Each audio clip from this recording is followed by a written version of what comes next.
Hey guys, in this week's Casually Criterion episode, we're going to review Stray Dog. But before that, we're going to talk about Extraction on Netflix, Devs, the entire series so far, and also the upcoming Criterion announcements for July 2020. Join us.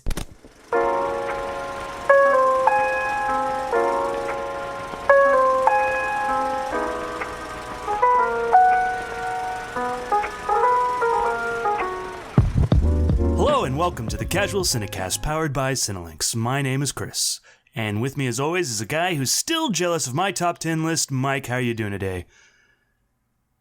I didn't realize I was that jealous until you just told me, but... I mean, sometimes you need somebody to show you what's happening, and... I guess so. Yeah. You're welcome for opening your eyes. And also with us is... My list is better. You son of a gun. Also with us is a man who couldn't quite reach what my top 10 list was. It's okay, Justin, not everybody can. How are you doing today? I'm good. It's been so long since I did my top 10 list. I don't even remember what was on there anymore. Yeah, you can completely change it. So I'm over it. I'm comfortable in my listuality. Good. All right. If this is your first time listening, this is a Casually Criterion episode, which is a Criterion Collection focused episode that we like to try to do every other week. It's where we review a film from the Criterion Collection that is voted on by the listeners. Now, before we get into the main review, we will be doing our usual News on the March section where we talk about recent news and things we've been watching. So if you haven't seen the movie, you can still listen, and then we'll go ahead and move into the review for Stray Dog, Criterion Spine number 233. Now, I mentioned earlier, the listeners vote on these movies. Justin, explain to them how they can vote.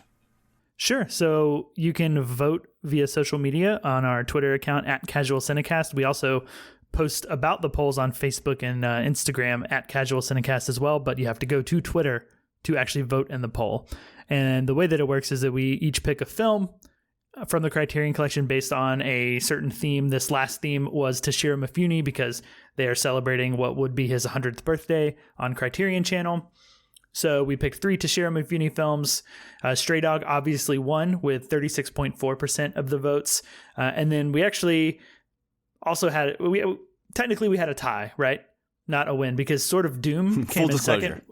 Yeah, came in quote unquote second with 36.4% as well. But we basically then had to make an executive decision amongst ourselves of which film we wanted to review. And we chose Stray Dog.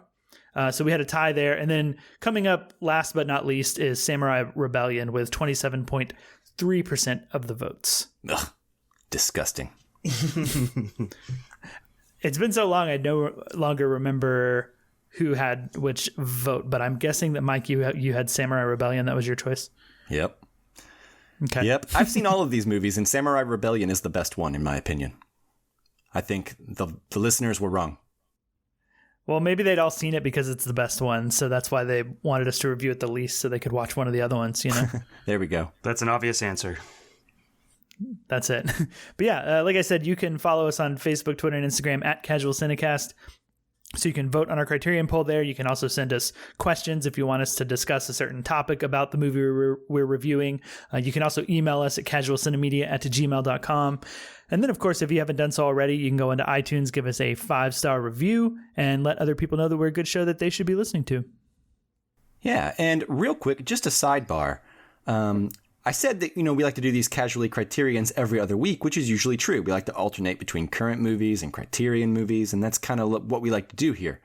But during this pandemic, we actually have a shortage on wide-release newer movies that kind of everyone's talking about at once.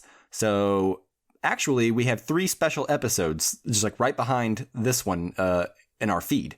Where each of us went over our top 10 films of all time. So if you want to know a little bit more about us, or maybe a little bit of a break from this format where we don't talk about just one movie, scroll back in your feed a little bit and check out our top 10 film.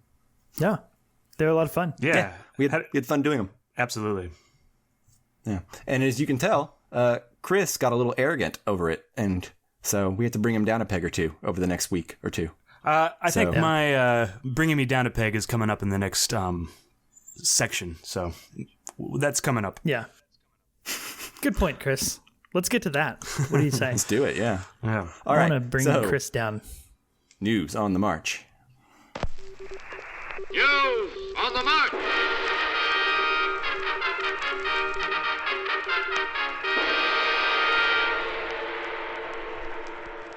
All right, Chris. So before we get into the Criterion announcements and everything we've been watching this week, why don't you explain to the listeners what you were just referring to? Yeah, it's with great shame that I bring this to you guys. I'm sure it's not my first mistake on this podcast, but I feel like it's the first time I got called out for it, and rightly so. So last week, I mentioned that Back to the Future was one of my favorite movies in my top 10, and I said that I recall. I said that John Williams did the score. But that is completely incorrect. It was Alan Silvestri that did the score.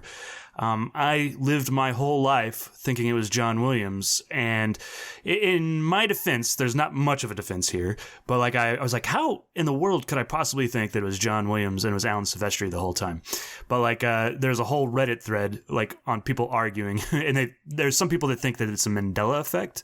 So I'm gonna go with that it's a Mandela effect. I just lived in a different simulation than you guys. Like the Berenstein Bears? Exactly. So, yeah, I made a huge error in my top 10. So I apologize to you, the listeners, and to Mike and Justin. I'm so sorry. Yeah. Well, as far as I remember, neither Mike nor I made any errors in our top 10 lists. You also So who has the better top 10 list? Yeah. That's the real question here. like when there's a piece of artwork, sometimes the mistakes are what make it so much better. Sometimes, sure. Yeah. Sometimes it's the case. Especially in this situation is how I'm looking at it. So that's why my list is better. All right. Yeah. What else do we... We'll cue in on that. On that sometimes, I think, is really the key word. Just really dwell on that for a bit. All right. Oh, and also I just want to shout out Jerry for actually calling me out on that. So I appreciate that. Yeah. Good job, Jerry. Yeah, thank you. Doing the Lord's work. Yeah. That's the only thing making Chris manageable right now after he's so in love with his own list. Well, it's true. All right. So I believe we have some new Criterion announcements to go over. It's been a while since we've done a Criterion episode. About 3 weeks, to be exact. Yeah, but I think we're only like a week behind on the releases. They didn't come out that long ago. Yeah. So we may be behind on doing a Criterion episode in a way, but we're not that behind on releases. Yeah. It just feels off because you probably can't tell listeners through the power of editing, but this has not gone smoothly recording-wise. I know. We're all having to off get our back game. into it. Yeah. But I'll go ahead and return things to normal, and I'll list off all of these Criterion releases coming out in July. You guys ready? Yes. I sure am. Okay, cool. Well, first up on July 7th, we have The War of the Worlds from Byron Haskin. Then on July 14th, we have a Bruce Lee box set called Bruce Lee, His Greatest Hits. Then also on July 14th, we have an update of The Lady Eve from Preston Sturges. Nice. Then moving on to July 21st, we have two films, Marriage Story from Noah Baumbach. Yay. From Noah Baumbach. And Taste of Cherry from Abbas Kiarostami, which is a lot of cool things, I think. I don't know. I like this one. The only one I'm not too familiar with is Taste of Cherry. Mm-hmm.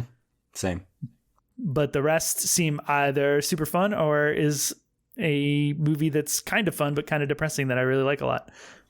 Yeah.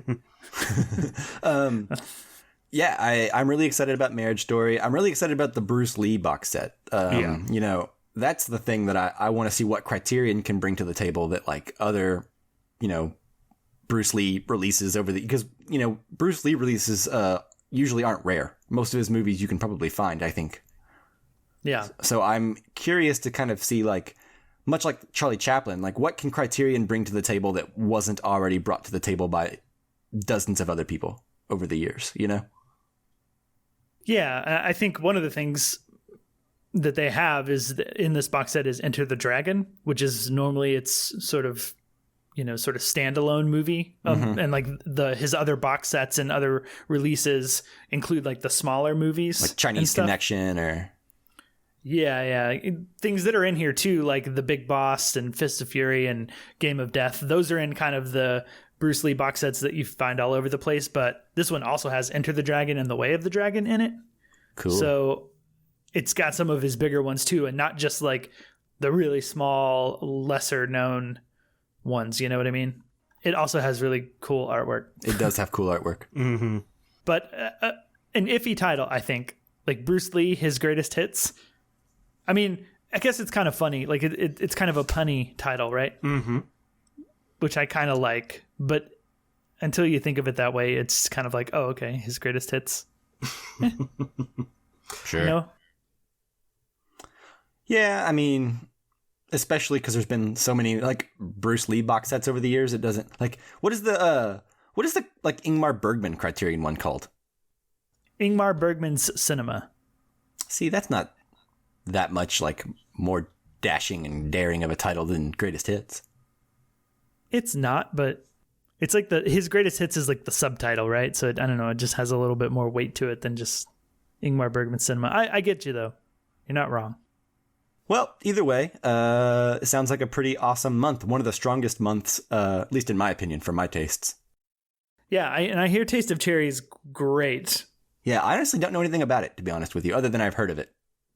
Yeah, I just saw a lot of people like in the Criterion Facebook groups being like, Taste of Cherry, yes, this one's amazing.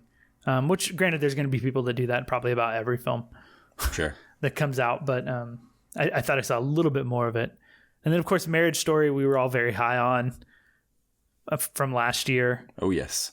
I believe it was my number 2 film of 2019. I don't know if do you guys remember where it fell on your lists? No. But it was on my top 10. It was pretty high. I think it made it on all of our top 10s, didn't it? Top 5. Yeah, it definitely made it on my top 10 for sure. Yeah. I'm actually looking now at my top 10. Hang on one second, because now I'm curious. Whoops. I know, you shouldn't have told me this, or shouldn't have asked me this. It was my number 3. Nice. Yeah. Well, cool. So obviously we're excited about that. More Noah Baumbach in the collection. Yeah. That's cool with me. And then, of course, The Lady Eve, we did the Sullivan's Travels, another Preston Sturges film, about a month ago. So you can go back in our feed and hear that. But The Lady Eve is another sort of screwball comedy from him with Barbara Stanwyck and Henry Fonda. A film that I remember thinking was kind of funny and just okay. But since then, I have seen a lot more Preston Sturges, and I hope I've become more tuned into him, and I'll appreciate this film more. Does anybody have anything else that they want to talk about with these releases? Not really, other than I am excited to... I'll probably get Marriage Story first because I can't afford box sets ever from the Criterion Collection. So I don't expect to pick up the Bruce Lee box set anytime soon. And I think there's probably other Criterion box sets that I would get first, especially because I own a lot of these movies in some form or fashion somewhere, you know? Right. Yeah, that's fair. I don't know when I'll be getting it either. I also, like, if I was going to get one from this year, I think I would be getting the Fellini one that's rumored to come out. Yeah. That would certainly be above Bruce Lee in my book. Yeah. As would Ingmar Bergman. Yeah. I imagine this will be significantly cheaper than... Either one of those, yeah. Than the Ingmar Bergman one. Yeah, well, I guess everything's on sale right now. It's $125, which is not as much as the Ingmar Bergman one. But oh well. Cool. Yeah. Anything else about these Criterion announcements? Nope. I'm good. All right. So, a couple things that I watched recently this week, or actually, one thing I finished up this like a week ago, and then one thing I watched like last night. So, the first thing I want to talk about is the show that wrapped up recently, and that is Devs by Alex Garland. And I believe, Chris, you watched this as well, right? I sure did. Yeah, so Alex Garland basically wrote and directed every episode of this show, and I believe it is done now. It's labeled as a miniseries, so I don't think we're going to get a season 2. It certainly doesn't feel like we're going to get a season 2 based on the finale. Right. this show is basically, just 8 episodes long. You can watch it on Hulu right now. It is a science fiction show. And if you know anything about Alex Garland, I think you kind of have an idea of what the show feels like. If you watch Annihilation and Ex Machina, that is very much like the feeling in the air in this show. That's very much the tone of it. So I don't know if, Justin, you would even like it, because you weren't crazy about Annihilation at all. Because of, if I'm not mistaken, one of your complaints was like everyone was kind of humdrum and like quiet and like not emotional. Yeah, I didn't connect to it, didn't like get into it, like it didn't intrigue me in that sense. Okay, well, I don't know, Devs, I'd be interested to see what you think of Devs, because it's very mysterious. I don't want to tell you too much about the plot, other than to tell you it is about computer programmers who are toying with the idea of like a computer system that can predict future and accurately display past events, I guess. Well, a similar theme that's being explored in Westworld this season, actually, which is very weird. But I think Devs handles it in a much more like thinking man's kind of way. Yeah, intellectual. Yeah. So if listeners, if you guys like Annihilation or Ex Machina, I think that's very much the tone of this show. Everyone's kind of quiet and somber. Like no one gets emotional really, or like screams, or everyone's just kind of like in this like stylized, I don't know, there's like this cool stylized dialogue and exploring ideas. And it's all about asking questions more than it is about providing answers. Now, I want to be vague here, but Chris, I wanted to ask you, what did you think of the show? And then also, do you think it stuck the landing? Well, we'll save the second question for a little bit. But I will say this show's beautiful. I think most of Alex Garland's shows are beautiful. You're right. Has he done other shows, or are you talking about like his movies and stuff? His other movies. His other works are usually very visually interesting. I don't. This isn't giving anything away. There was like the first 3 episodes. There's like a weird thing where we know more than the main character. So like we're kind of waiting for that main character to catch up with us, and that kind of, for me, like slowed my interest in the film or in the TV show, at least for like the first 3 or 4 episodes. But then after that, it really picked up and took off running, and I really enjoyed it. It is really austere and beautiful, and I think Nick Offerman does a great job. Definitely different than things we've seen him in most of his other roles. This is Nick Offerman being awesome. He's not just like Ron Swanson again. Yeah, exactly. And then as far as sticking the landing goes, I think there's a couple of like endings that work for me to varying degrees. So I would say yes, it stuck the landing. I can't really go into it too much more without giving anything away. But for the most part, I was satisfied with the way it ended. It's definitely, I think, more about the ideas than it is about character. And it's more about the visuals than it is about character. I like the characters, and there are characters there, but that's not the priority of the show. If that makes sense. Right, no, it totally makes sense, because it's one of those things where it's like, I liked the characters just fine too, but by the 8th episode, anything could have happened to any of them, and I would have been more interested than I would have cared. Yeah, like what does it mean? You know what I mean? Like, yeah, like it, like literally, like any character could have died, that'd have been fine with me. Any character could have lived, that'd have been fine too. You know, like I just kind of wanted to know, like I just kind of wanted to like just find out where he was going with it. And then it's like this weird thing of like when you're watching ongoing TV shows and you think you like it, and you never really know until it's all said and done, whether that be 8 episodes later or 38 episodes later or 68 episodes later, right? But then you have to like wrestle with the idea that like, okay, now that it's over, now I have to digest the story that it is, not the story that I thought I was watching. Yeah.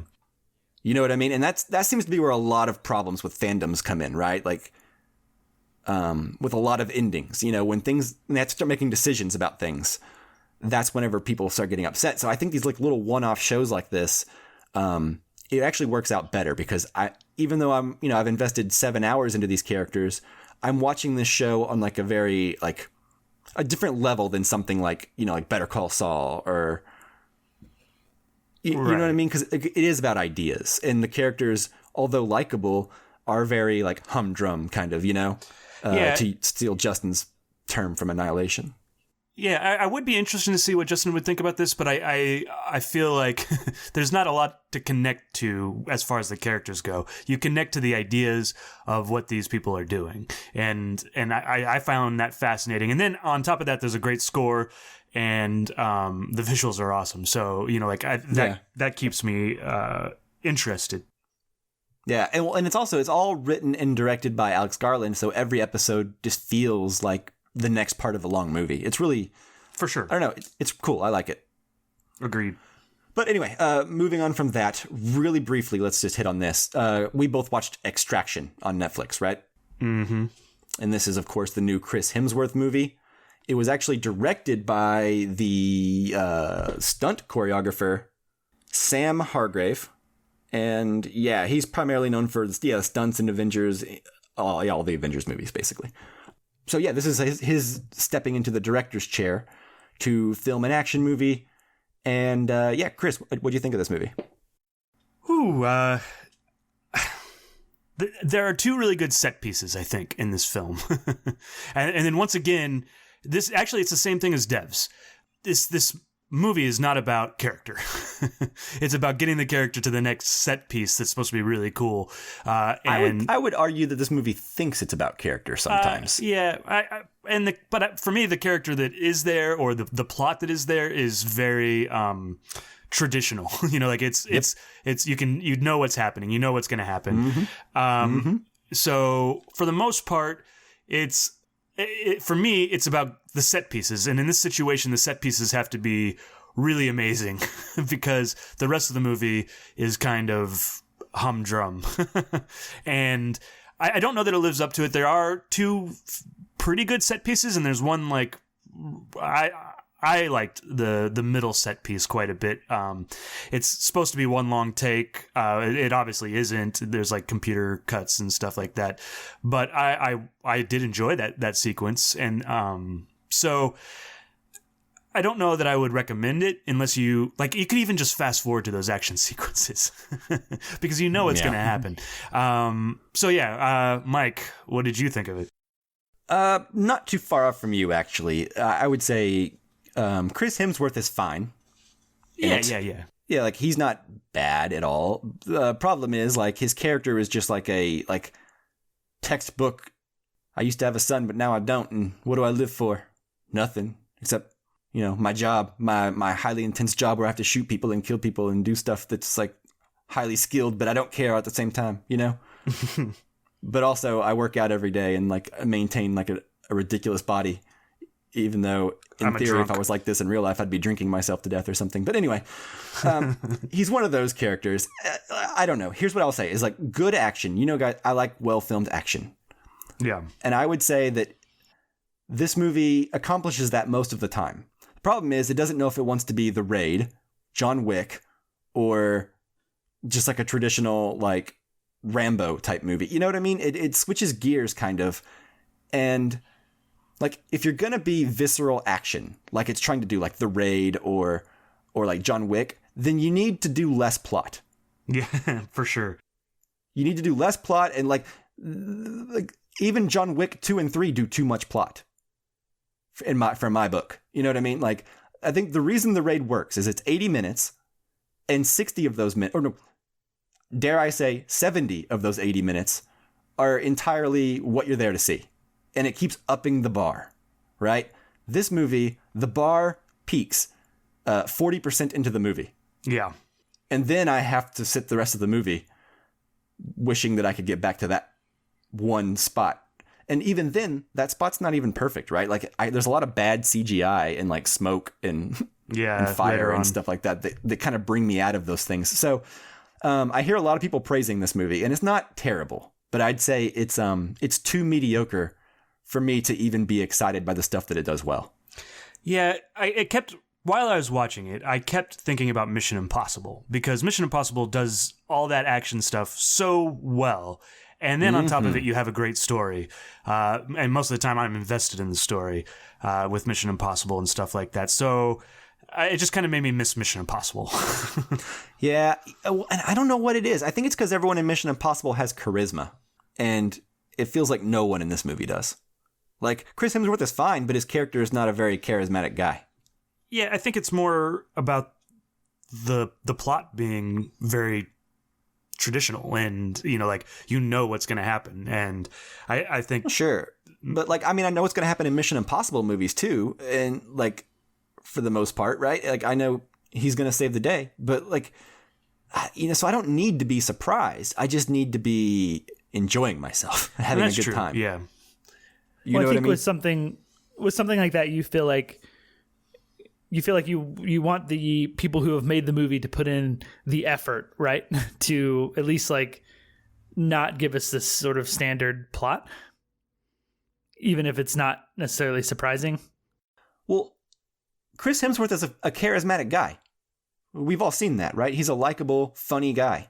And then in this movie, he's just a traditional, like, suicidal, like, lone main character who,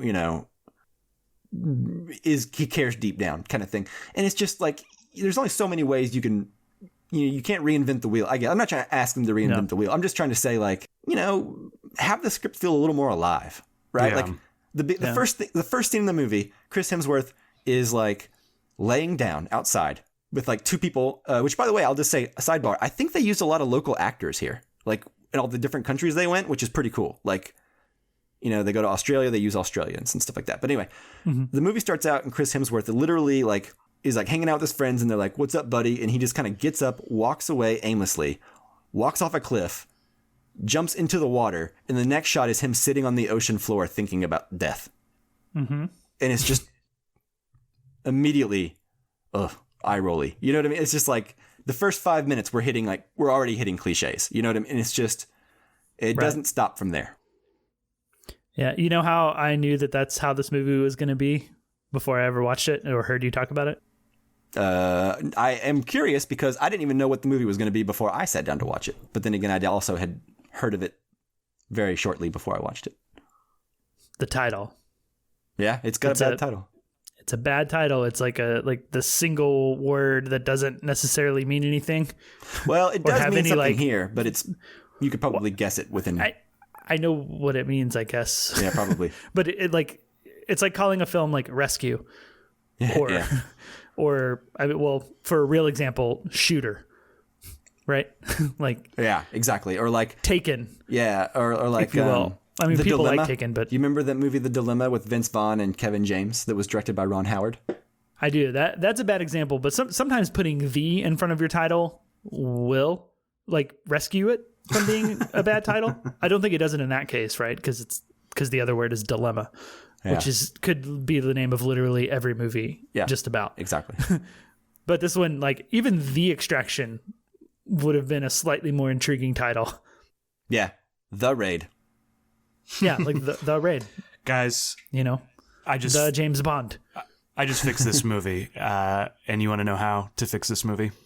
You do Chris Hemsworth in his Fat Thor costume instead of like skinny Chris Hemsworth, and it already is a ton more interesting. Yeah. Well, that's what I'm saying. Like, he's supposed to be suicidal and like wanting to die. Let him be drinking himself to death. Like, that's way more interesting than having like suicidal 6'5" Chris Pratt in perfect shape with his like haircut that takes a lot of upkeep where you have to shave the sides every week, and then put gel in it. Chris Pratt or Chris Hemsworth? Oh, whatever. Hemsworth. I think they should have capitalized the word action in Extraction. And put an exclamation point at the end. Or if they went with, heavier Chris Hemsworth, they could have capitalized extra at the beginning. But then, anyways, that's a different movie. But then they couldn't do action. So I know. Well, but what they could do is they could put the A in like a color font that like blends the two, right? Oh, okay, yeah. I see. Like half the A's orange and the other half is blue. And no, maybe like I don't know. Maybe it's like purple and like the other two. I don't know. You know what I mean? The other two are colors that go with like are different colors, but like you still like design it in such a way to where like you can understand what they were going for. Extra action. Yeah, exactly. but I get it. only one A. Don't spell it wrong. Just make the A artistically and cleverly designed to stand out just a little bit. I can't see any way that would go wrong. All right. Anyway, whatever. This movie, if you're looking for a boring action movie, or not even a boring, that sounds stupid. If you're looking for an action movie that's okay and something good to watch with your dad, great, go for it. If you're looking for Chris Nolan, this is not. You know what I mean? It's not even as well made as like, because like the Russos are behind this, and the Russos have made a lot of the recent Marvel movies. Other than some really great set pieces like Chris mentioned, yeah, it's not even particularly like as inspired as like their writing for the Marvel series, in my opinion. Yeah, right. The writing's where it really falls flat. Yeah, that's really the key, I guess. But anyways, all right, are we ready to move on into our review of Stray Dog? Yeah. I sure am. Let's do it.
All right, so as always with our Criterion films, they're typically older films that have been out for a while, so we will not be doing a spoiler-free section like we do on our reviews for current movies. So we'll go straight into talking about the film. There may be spoilers, so if you have not seen Stray Dog, this is your warning.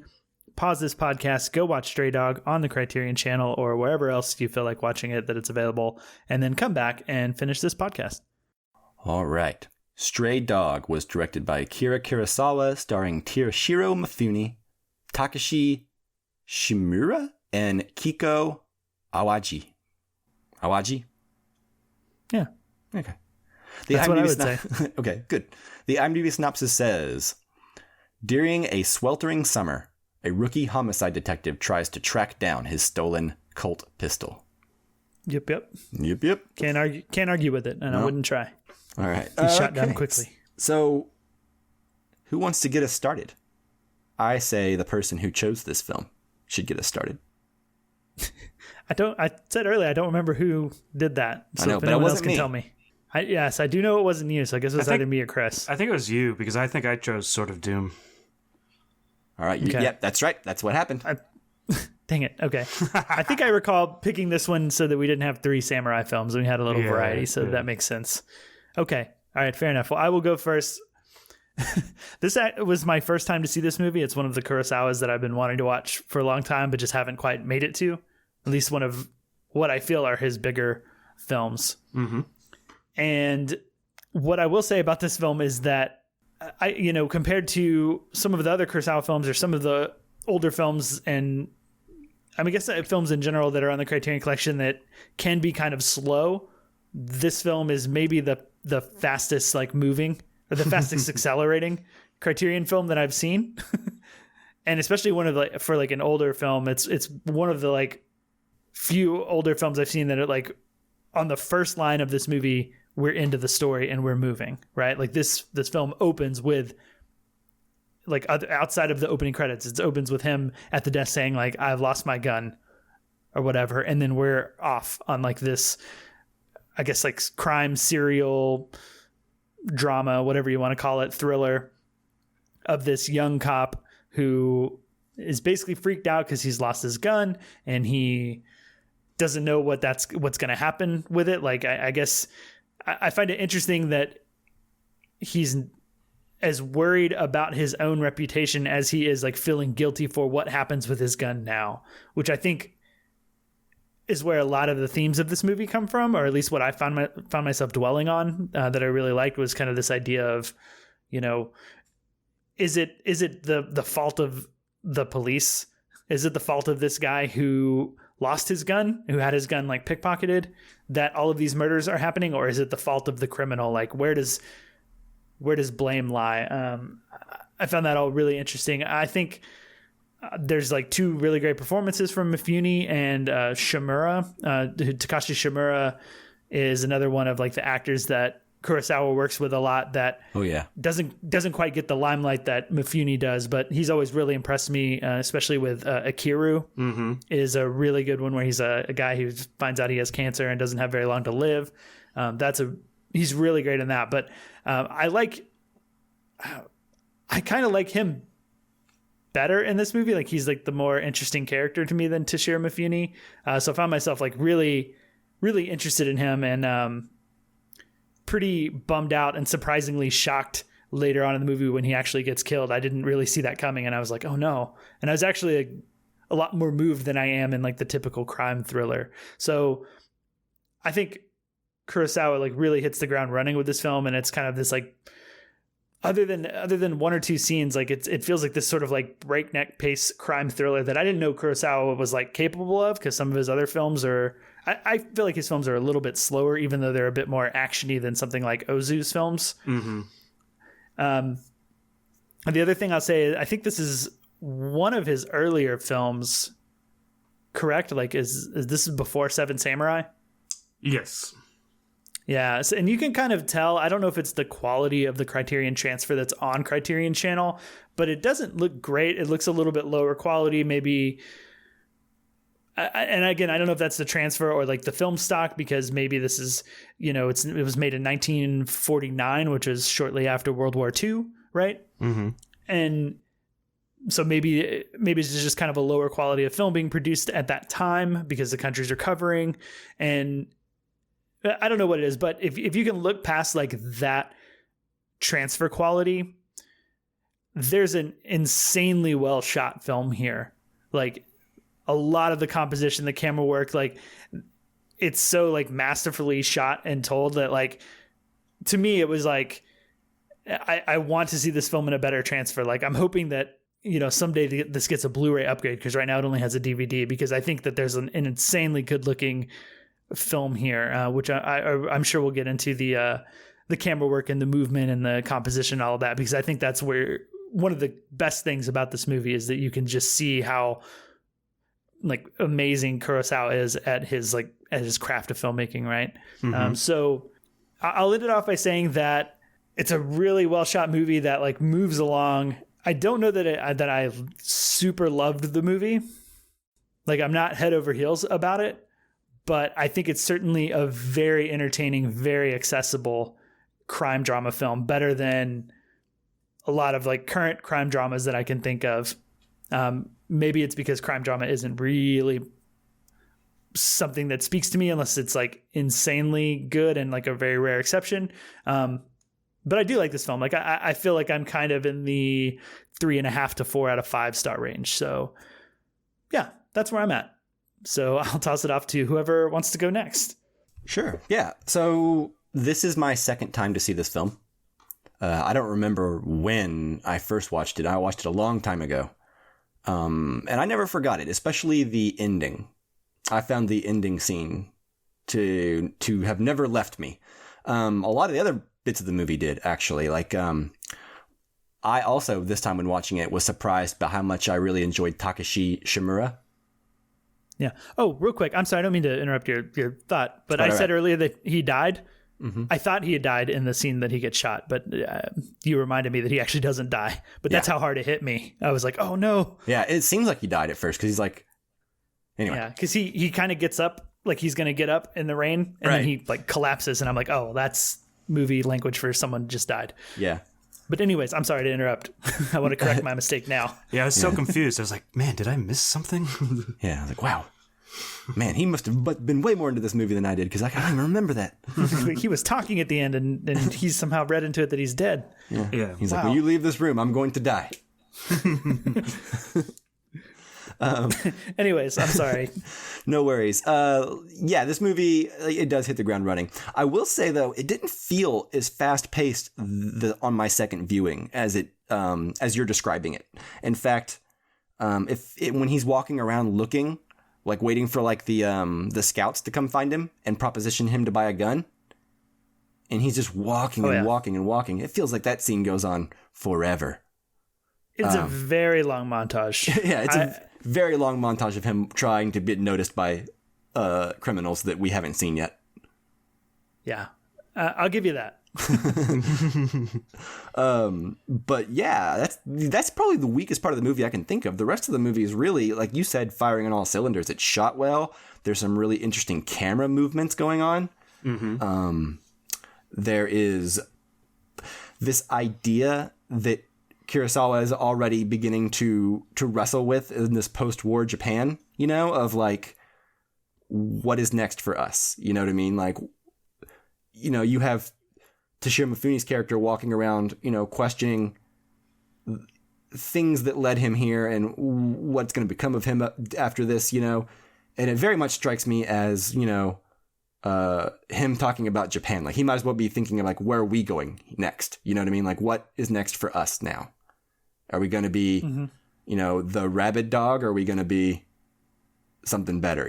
So there's like there's very much like this, not an identity crisis, but very much this idea of wrestling with this new world is on us now. What is it going to be? And what are we going to make it? And who do I want to be in that world? And yeah, it's really interesting, I guess, to put yourself, try to put yourself, if you can, in the time and place of what's going on in Japan right now and what's on Kurosawa's mind in this movie. And it's all on screen. And this is an idea that he wrestles with, for years to come, and things like High and Low as well. But anyways, I really like this movie. Like you, I don't think it's top tier Kurosawa, but it's certainly, well, it might be. I don't know. I'm thinking it's probably 3.5 to 4 star range myself. But I wonder how much that could improve if there was a better transfer. You know what I mean? Like, yeah. Like, if we did see like a really crisp remastered version of this, would that affect? Because, a lot of my Kurosawa movies that I think of that I really connect with, they've all got some pretty good transfers.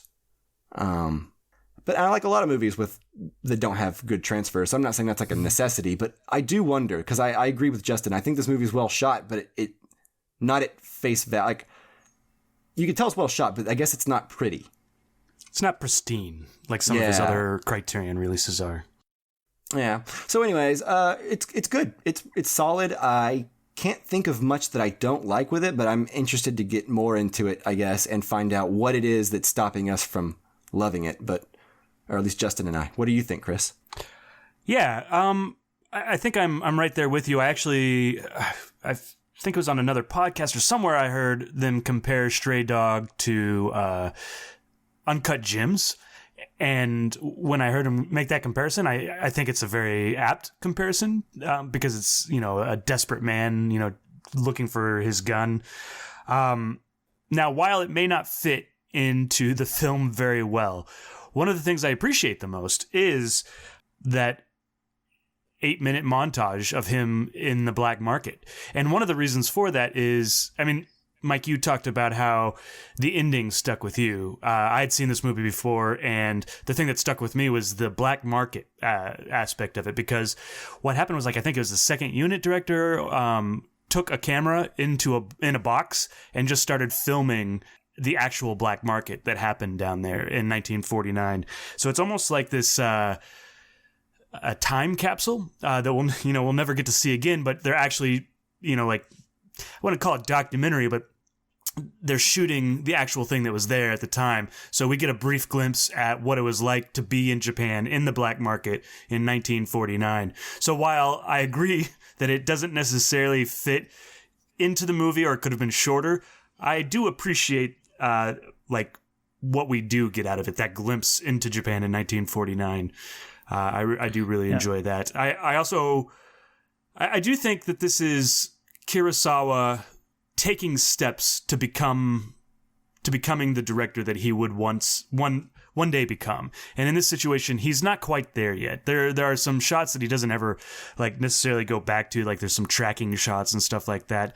So it's kind of Kurosawa figuring out who he is as a director, I think. And there are some moments of brilliance, like he's so great at staging and blocking and moving the camera in the right way. And there's some really good moments of that in here. But there's also some like weird tracking shots, like where Toshiro Mifune's running behind a car and like stuff that he never returns to again.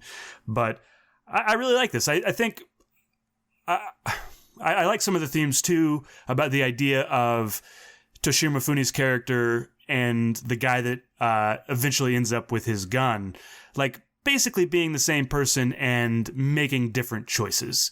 You know, like they just made a different choice and they ended up on the other side of the law. You know, and I guess that's not necessarily a new thing, because that's, you know, like in Heat and all this stuff, like everybody, you know, two sides of the same coin.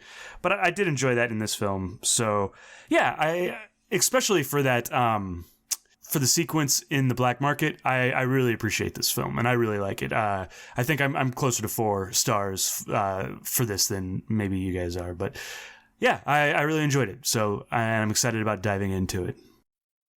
Well, one thing I want to say about the montage too is it does feel long, and while we're watching that, it may be kind of tedious to get through. But one of the things that I appreciate about it is that sometimes in movies where it's like, oh, well, you're going to have to go like down here and gain like the trust of these people and like figure this out. And like in these sort of police procedural crime dramas, sometimes it feels like it's a little too easy for them to do something like that, like infiltrate this other world.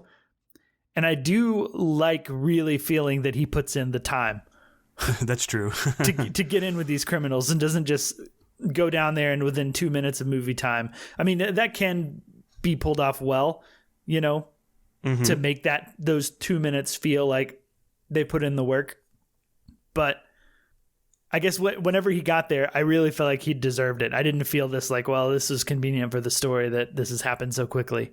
You know what I mean? Yeah, it makes sense. It sold it to me. It also reminded me of Sullivan's Travels, which we had just reviewed. So, yeah. Mm-hmm. You know, I think probably my favorite scene in the movie is the scene where they're actually talking about the difference between like the younger guys who come back from the war and kind of the older generation.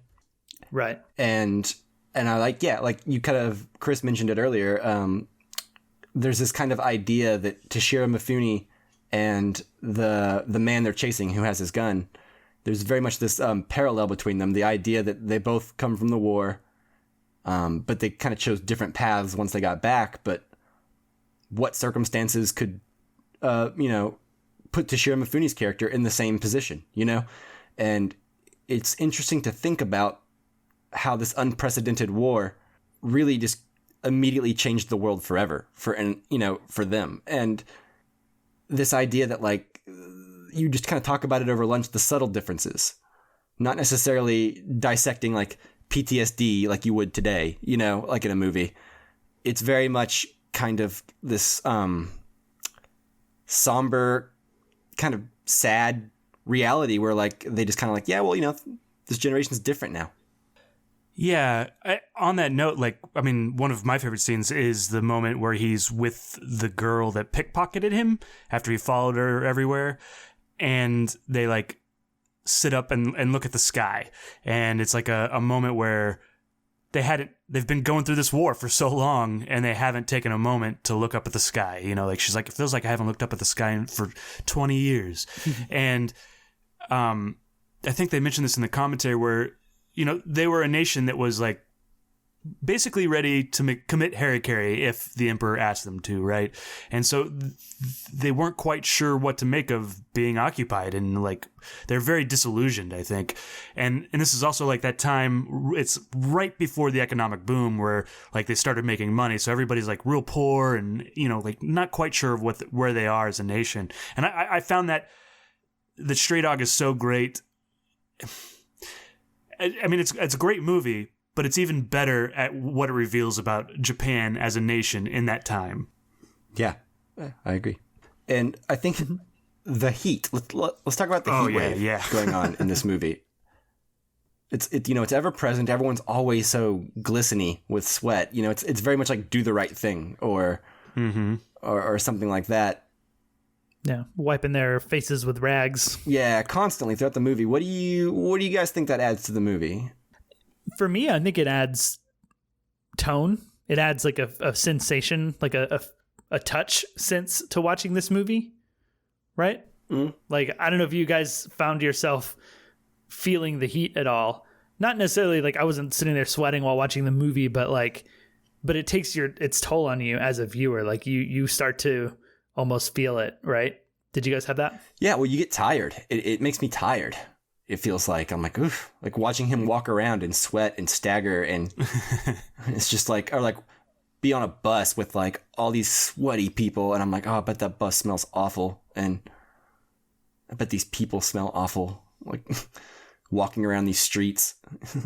There's like a pressure to it as well, you know, like it's hot. Well, yeah, you got to get it, you know, like it ratchets up the tension quite a bit.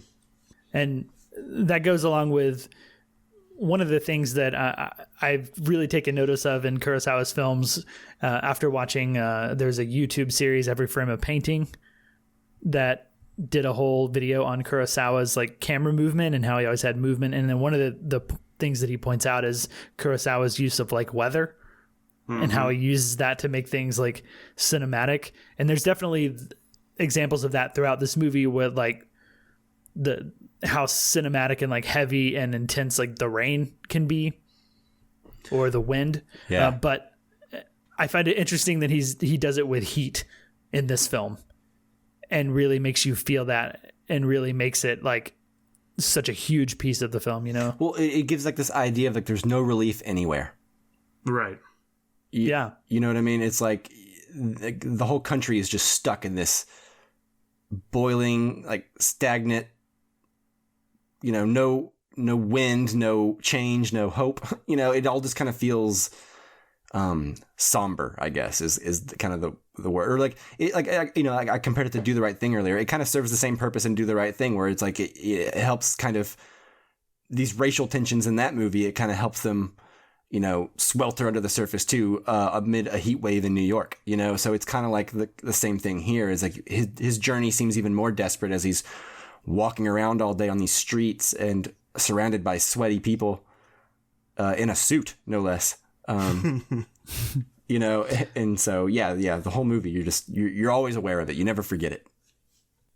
On that note about, you know, watching this rookie homicide detective, like, how do you guys feel about the way that this movie starts? You know, that we do go like from opening credits straight into like, boom, I've lost my gun. And then this story kind of takes off from there. Like, you know, other movies, I think we would know more about that character. But what I like about this one is like this sort of structure that we don't know anything about him, and we just see the problem and we slowly kind of learn who he is. And kind of at the same time that we're trying to figure out who has the gun, you know. And as we said, by the end, when you know about them, you realize they're kind of the same person. But how do you guys, I don't know, like starting the movie just like dropping us in the water like that? I think it works. And also as an interesting like tidbit, like Akira Kurosawa had actually written this as a novel first, and then wrote a script out of it, and actually filmed it so that the movie started with like in the more traditional way, where like it started with him at the gun range shooting the gun, and then he gets pickpocketed, and then he's like, I lost my gun. But Kurosawa wanted to, you know, like you're saying, get right into it and give it like the story momentum from the beginning. And I think that that's certainly the right choice. And I feel like even though we're going back and doing exposition, like that hook at the beginning is like, I lost my gun and now what happens? But like going back and telling that story gives it that hook as opposed to just being at the gun range. Yeah, it allows you to basically just start moving right off the bat and really get into what the movie's about, which I think, like Chris says, is it's about a cop looking for his gun, but also it's about Japan right now and this underworld that we're about to dive into. And I think the reason it works and it feels different than other crime procedurals, Justin, is for that reason, right? Like it's almost like he's showing us what post-war Japan's criminal underworld had to do. And it kind of shows you that like these people aren't criminals, or at least they probably wouldn't be under different circumstances. A lot of them, you know, like the pickpocket girl, she seemed like a decent person, maybe, I don't know, you know, but then again, no, she had a history, but even still, I think it's very much about the idea, like, yeah, we're following a cop looking for his gun, but really that's an excuse for us to dive into this underworld, for us to see what Japan is like, for him to walk around so we can see what it's like. We can see everything that's going on. And I think it allows Japan to feel more like a character in the movie instead of making us feel like we're in for a traditional narrative. Because to me, the film is, it's about Toshiro Mifune's character, but really it's more about everything else also. Agreed. Yeah, I agree. I think his character does kind of become, you know, maybe even like third or fourth fiddle to a lot of other things in the movie, which I think it's one of those reasons to me why just jumping into the movie like we do in the beginning kind of works, because he's a vehicle to seeing these other things, as opposed to, you know, his character's journey isn't totally what the movie was about. And I think initially I kind of felt dissatisfied by his character, but, you know, I think the more you think about it, the more you dwell on it, and obviously having this conversation, it's like, that's not necessarily the most important thing that we're supposed to take away from this movie. Like it is entertaining, but it's not entertainment exclusively. I have a question, and I don't know why I'm asking you guys, but maybe Chris seems like he may have heard this in some special features somewhere. When did they implement this harsh no guns policy in Japan? Is it after World War II? You know, I don't know for sure, but I do think it's mainly because of the occupation. And I think even to this day, Japan may have like a fairly harsh, I mean, compared to where we live. Yeah. Oh, yeah. Everywhere has stricter gun laws compared to where we live, I feel. But like, they have stricter things now. But I guess I think it's interesting because the idea, like, it's something that like I've never seen in like an American crime movie because there's guns everywhere. But like the idea that like you have to rent a pistol. Oh yeah. From like a fence. I thought that was a really like interesting like crime racket that I've never even thought about before other than this movie. The idea that like you can't get a gun. So if you want a gun, you got to go find a criminal to rent you a gun or sell you one somehow on the black market. It's interesting. And that's actually really interesting too, because there's a moment the criminal rents the gun and he's going to do whatever crime he's going to do, but he chickens out and he's about to return it. And at that same time is when Toshiro Mifune starts to shake down the fence that's renting out the guns, right? So like, I mean, it's not Toshiro Mifune's fault, but like that guy's there about to return the gun and he's not going to do any crime. But Toshiro Mifune just happens to be there at the same time and shakes her down. And then that's when he goes off and starts on his crime spree. So there's like this like moment of destiny, you know, like that changes everything that I found interesting. And how do you guys feel about that? Well, I like what it does for Mifune's character and his struggle with feeling responsible for every crime that happens and every bullet that gets fired from that gun. Mm-hmm. And I think that's another interesting crossroad, because thematically, I guess I find myself thinking, you know, is the person who supplies the gun or like the person who pulls the trigger more responsible? Like obviously in this, like the cop lost his gun and sort of like supplied it, but if you like pull back bigger picture, right, like the guns exist, right? The guns are out there, and there is some, I think there is some blame on like putting the guns out there into this world and like him being careless with his gun and him having lost it, that I think does kind of fall on his shoulders a little bit. Right. And there's even, the moment where he shakes down the fence, like if he hadn't been a rookie, because he's so like eager to get his gun back, like if he had just kind of scoped it out, he just had just waited for a little bit. He makes a mistake in shaking her down when he does. But like if he had been a little bit older, he wouldn't have done that and more experienced. Yeah, so he made several decisions that were kind of brash and quick, like too quick in the movie. That like, and like I think at one point, his partner even has to like basically tell him like, chill out a minute.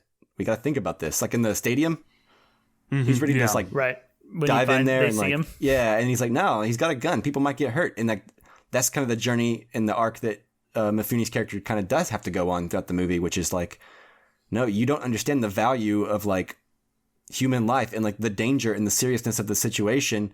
You need to learn to chill because it only causes problems and could potentially be dangerous. And I think he does learn that lesson over the movie. He really starts to unpack it, and you see him really struggle with that very idea, Yeah, well, I think that's that scene towards the end when he goes into the train station. I think he does have that time of like, let me just, kind of come in here and sit down and look and like make sure I find the right person, that I don't just like run in and yell at the first person I see with a white linen suit on and give it all away, So he does have that, which that is actually, I think, my favorite part of the movie is when he goes and sits down in there and he's kind of going over like, who is it? This person, he's 28. And he's wearing a white linen suit, but wait a minute, maybe he changed clothes, and now he could be wearing anything. So maybe I'm just looking for like a 28-year-old man. And I like hearing like his kind of narration, detective work to figure out which one it is. Yeah, and like I thought it was really cool. Yeah, the reasoning behind it. Mm-hmm. Yeah, I like following that, and and then I also thought it was kind of hilarious how muddy the back of that guy's suit was. Oh, I know. I was like, good Lord. I was like, Jesus, it's like all the way up to his shoulders. Yeah. There's no subtlety at all in this like shot of him. No, there like wasn't. I thought it was just gonna be like muddy boots and like the bottom of his pants or something. Yeah, so I was looking forward like to his it. pant legs. I was like, am I gonna be able to tell on this like crappy transfer? And then I was like, oh no, I can definitely tell. It's all over the place. Yeah, it's nuts. But they do a cool job of setting that up and like not letting us see. I mean, it was very, very rainy. Yeah, it's true. If it was raining that hard, I believe he would be that muddy if he was running through the mud. Yeah, I think so too. Like it's not unbelievable. Like it's just kind of like, whoa. Yeah, that's more than you expect. You know how I said like the ending was what I remembered the most? That whole section from like, in the train station, like chasing him down, and then like through the woods where like the lady's like in her house and they're like out there. Like, you see them through the window. That's good. The whole section that I remembered and I never forgot. It's like the running through that thick like foliage, and like not getting anywhere, and they just look exhausted. And it's like watching them run through that just it exhausts me. Yep. Well, what I thought was really interesting is that we get this sort of musical score, like stinger punch thing when they see each other and they realize like who they are, and then they start running, and then we get no score.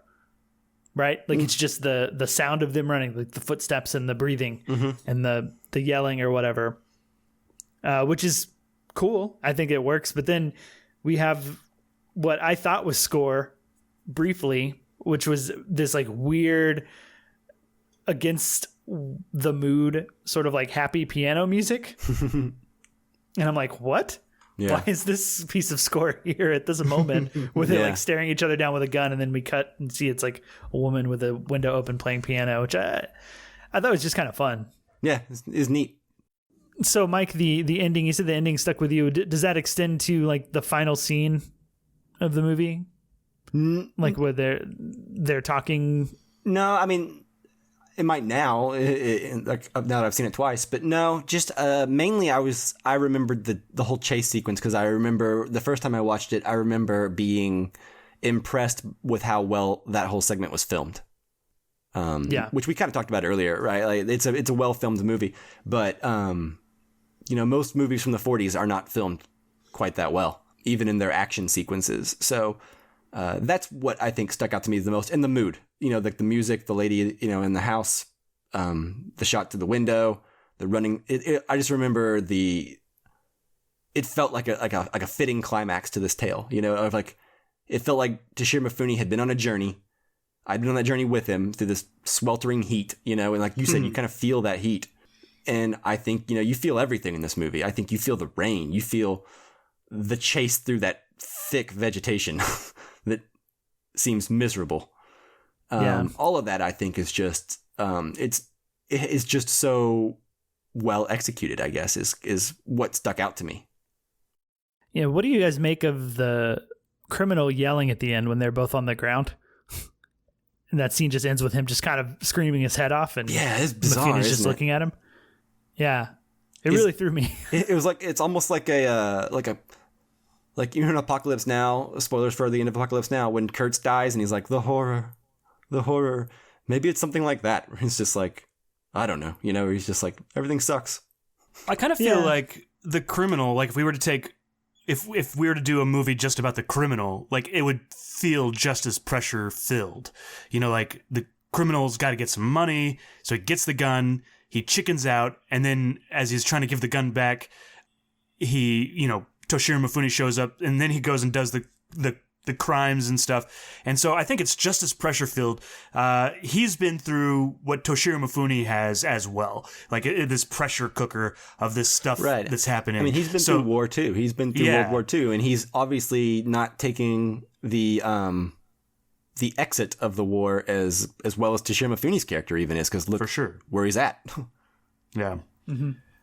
So it's kind of this release of pressure. That's kind of what I was thinking. Is just more like I said, like a Kurtz moment where he's like, the horror. Basically, like Kurtz is like, look at everything around us. Look at this war. Look at this place that we live in and the people we serve and everything happening. Everything sucks. Like, I feel like it's a little bit of that. Only like, he came out of the war. He's living as a criminal and can't catch a break. And now he's got to live with the fact that he's getting arrested after killing people. Or shooting people. Yeah, I think it's kind of humanizing for him. Yeah, where it's like it makes me feel like he's not this evil criminal. Yeah, out to just like screw people over and kill people for like shits and giggles, right? Well, that's kind of what I was saying earlier. Like, it feels like this movie is very much about people who are criminals because of the circumstance they happen in the time that they're living in and the place they're living in. And what's going on in the world more than it is about like diving into people who might have been criminals anyway. Right. Yeah. You know what I mean? Like I tried to bring up the pickpocket earlier, but I think that wasn't a good example because the other cop knew her from a long time ago and she used to wear kimonos and all that stuff. But there is a sense, I think, that a lot of people are like, we've hit the nail home several times now. Could have been just like Toshiro Mifune with slightly different circumstances. So it just feels like more of like a what have I become kind of moment, I guess. Yes. That's the right way to put it. What have I become? Yeah. I think the other one thing I do want to point out about this movie that I really like is this sort of, it's not quite like the ticking bomb or the ticking clock, but I do like the aspect that there were 7 bullets in the gun. So we kind of get this countdown, and like, you kind of know as a movie viewer that at some point, all 7 of these bullets are going to get fired. Mm-hmm. Yeah. It's like Chekhov's 7 bullets. Yeah, exactly. But I think that works really well because you're like, okay, well, he's like fired 2. Now he's fired 2 more. And like, I know there's more coming. And so it's kind of this like sense of impending doom. Yeah, there's even that one point when he's like, he's still got 3 more bullets left. Stay back. Yeah. And you kind of get involved as a viewer at that point, like counting the bullets. Yeah, that was one in that last scene. And honestly, like anytime a movie, especially, helps you keep track of the bullets in a gun as opposed to like trying to make you keep forget. your attention off that. Yeah. Like that's really great. So that's true. Yeah, I thought about that a couple times in Extraction. There are a lot of bullets in those guns. Cool. Well, you know what? I'm giving this a 4 out of 5. I'm off my 3.5, maybe 4. I'm going to 4. Ooh. Yeah, I like, just as a representation of Japan at that time, and I think Ozu does a really good job, like, looking back on what it was like in the war and stuff like that. But this, for that time, it's priceless, really, I think. So, yeah. Well, awesome. Yeah, wonderful. Yeah. Anybody got anything else on Stray Dog? No, I'm glad we watched it. It's still no Samurai Rebellion, but it'll... Yeah, well, if it makes you feel better, it was a thorn in my side. I've been wanting to see it forever and finally got around to it. So yeah, it's great. I'm glad I got to watch it again, because I don't know if I ever would have gotten around to watching it again, because there's still some Akira Kurosawa movies I haven't seen. So yeah, same. Well, speaking of movies that you haven't seen, Mike, why don't you tell us what our next Criterion poll is going to be about? Sure. So next week we'll actually be going back to a current film. I think as of now we're doing Bad Education on HBO. Mm-hmm. It's got some second film from the Thoroughbreds director that we liked quite a bit in 2018. And apparently Corey can't remember Finley. the name of. Oh, there it is. Yeah, Corey Finley. There it is. Okay. Cool. So we'll announce the winners of this poll right here on that episode. But for now, the theme for this poll is going to be blind spots. So we're back to just films we haven't seen from the Criterion Collection that we need to get remedied. So my name is first on the list, so I'll go first. Makes sense. All right. So, you know what? I was going to do a film that I chose last time for a blind spot, but it didn't win then, so I'll just do something different now also. But let's mark it off there real quick. I got a backup film that I want to do, and I've never seen this film. I've always wanted to. I've seen bits and pieces of it on like AMC or something like that over the time, but like commercials, and it was in the middle of the movie, so I didn't watch it. But this is a film from Alfred Hitchcock. Ooh. And it is called Rebecca. Oh. Yeah. Nice. Never I seen have Rebecca. not seen this one either. Yeah. I've always heard of it. I hear it's good. Yeah. Yeah. It's good. It's I one like of it. the major Hitchcock films that I have not seen yet. So Same. So that's why I was like, you know what? This is it. It's got to happen. the time is now. Yeah. Now or Time never. is nigh. All right. So my name is next on the list. So I will go next. And this funny that I had chose this film already, and we've ended up talking about it in our Stray Dog review when we were referring to the sweltering heat. And that is Spike Lee's Do the Right Thing. Oh, nice. Which I guess I I didn't had never realize you hadn't seen. seen that. Yeah, no, I haven't. It's supposedly his best one, and most of the Spike Lee movies I've seen, I haven't been a big fan of. So, this one it's one I've always been like, I really want to see it because everyone says it's good, but I'm not a super big Spike Lee fan, so it never finds its way to like the top of my priority list. So I figured now is a good time to go for it. Yeah, absolutely. It's a good time. I also, I know what my film is going to be, and my guess is that yours is Do the Right Thing is going to win this poll. But, so I decided a film that I haven't seen, and it also ties in really well with Stray Dog, and that's Straw Dogs. Oh, Nice. only a few letters off. Yeah, just a few letters off. So yeah, you guys really love this movie, and I haven't ever seen it, so I'm excited. I hope it wins. Cool. So to recap those choices of blind spots, Mike chose Rebecca, Justin chose Do the Right Thing, and Chris chose Straw Dogs. So if you check the show notes, there will be a link to our Twitter page where that poll will be up when this episode's out, or you can just go to our Twitter page if you don't want to, go to the show notes. I don't know which is easier, really. Yeah. That's up to you. Yeah. Only you can decide that. Okay, as we mentioned earlier, our next episode next week is going to be over Bad Education, most likely, and then the week after that, whatever wins this poll. So, get to voting. Yeah, thank you so much for listening. And then, of course, as always, thank you, Jake Wagner Russell, for doing our intro and outro music. If you want to hear more of his music, you can do so at soundcloud.com/bobscotch. Thanks so much for listening, guys, and we'll see you next time. Be safe out there. Bye.